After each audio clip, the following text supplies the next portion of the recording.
কোনোভাবেই ভীতি হওয়া বা ভয় পাওয়া যাবে না, ভয় পেলে কিন্তু হিতের বিপরীত হয়ে যাবে। একবার এক বাঙালি ভাইয়ের গল্প শুনেছিলাম, তো উনি কোরিয়ায় গিয়ে ভুলবশত কুকুরের মাংস খেয়ে ফেলেছিল।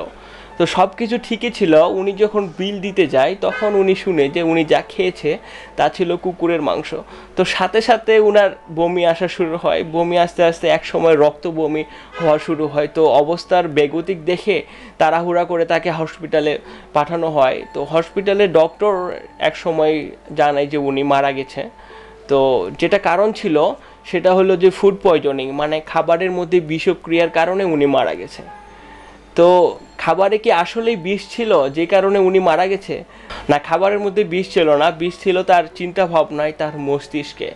তো আমাদের ঠিক এমনই করা যাবে না, কোনোভাবেই ভয় পাওয়া যাবে না, ভয় পেলেই কিন্তু হিতের বিপরীত হয়ে যাবে।